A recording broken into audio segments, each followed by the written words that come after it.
Mesdames, Messieurs, bienvenue à Miroir. Merci d'être chaque jour plus nombreux à partager, liker et prolonger la discussion sur CRTV Web. Miroir est également disponible sur CRTV et CRTV News dès le jeudi. Toutes les semaines, nous vous proposons un point d'échange en lien avec une problématique de notre temps. Merci de prendre part à ce moment.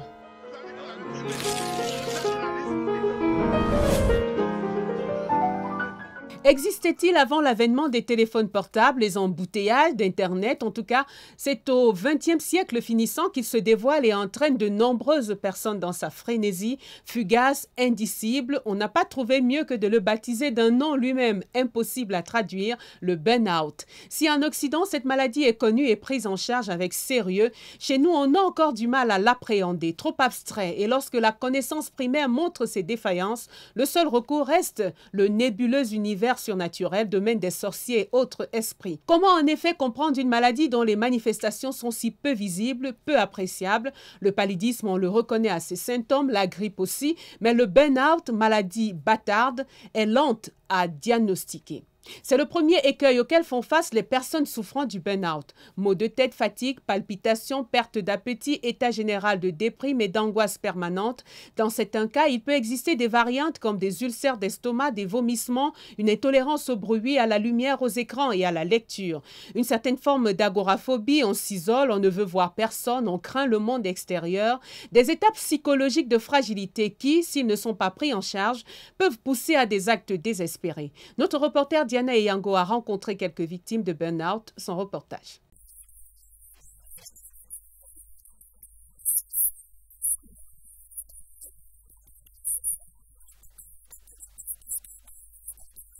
Sévérin, la vingtaine révolue, le regard hagard, est rendu familier de ses symptômes. Cela fait exactement 2 semaines qu'il a été victime d'un burn-out. Le directeur technique travaillait 7 jours sur 7 et s'investissait dans toutes les unités de production de son entreprise au détriment de sa santé. J'ai eu de violents maux de tête. Je n'arrivais plus à lire les textes sur l'écran. J'avais l'impression que tous les textes étaient barrés.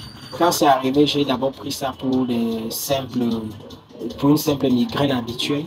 Partie d'une simple migraine à l'allure passagère, cet état d'épuisement extrême, cette enseignante l'a chevillée au corps. Elle vit au rythme de la pression de son travail. Pour cette ex-infirmière, ses 33 ans de vie professionnelle meublés de stress chronique, d'oubli, de nervosité permanente et d'insomnie relèvent désormais de l'histoire ancienne. Je sentais toujours que j'étais épuisée. C'est comme si je ne dormais pas. Le sommeil n'était pas suffisant. C'est ainsi que je décide de mettre fin à mon boulot. Selon une étude récente, au Cameroun, la prévalence générale du burn-out est de 67,9%.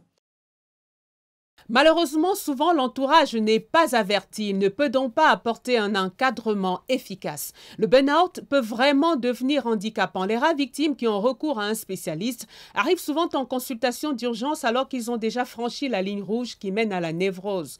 Il faut parfois recourir à un traitement médicamenteux pour les empêcher de sombrer. Mais la meilleure prise en charge reste la prévention.